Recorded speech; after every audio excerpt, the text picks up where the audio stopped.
Maithili express की शानदार प्रस्तुति। खुशी recording studio Baluaha.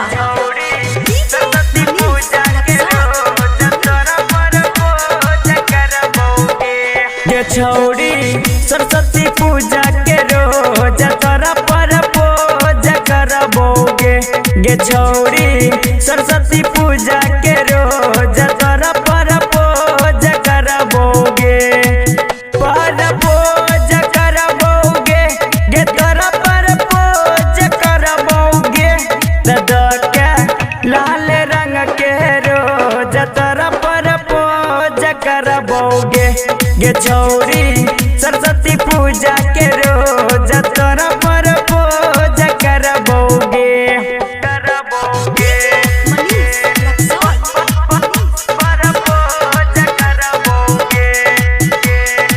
Mix by ताज तन्हा।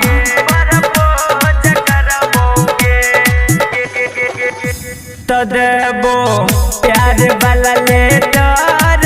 मिलतो हमरा सन बेटर गे मिलतो हमरा सन बेटर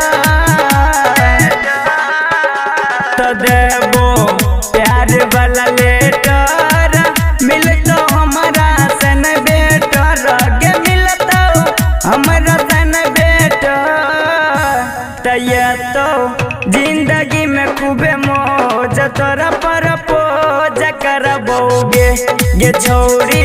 सरस्वती पूजा के रोज तोरा पर पूज करबोगे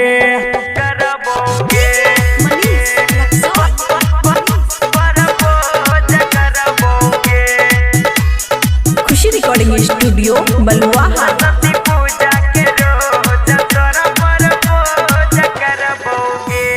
राइटर बहबुआ राहुल धोखा दे तो नहीं बिल्कुल गे छौड़ी धोखा दे तो नहीं बिल्कुल राइटर बहबुआ राहुल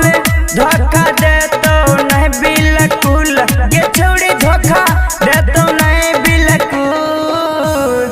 गायक पर कीर्ति के सोझ तोरा पर पूज करबोगे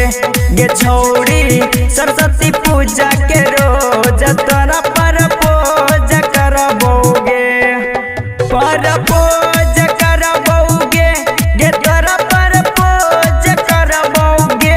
दादा के लाल रंग के रोज तोरा पर पूज करबोगे गे छौड़ी सरस्वती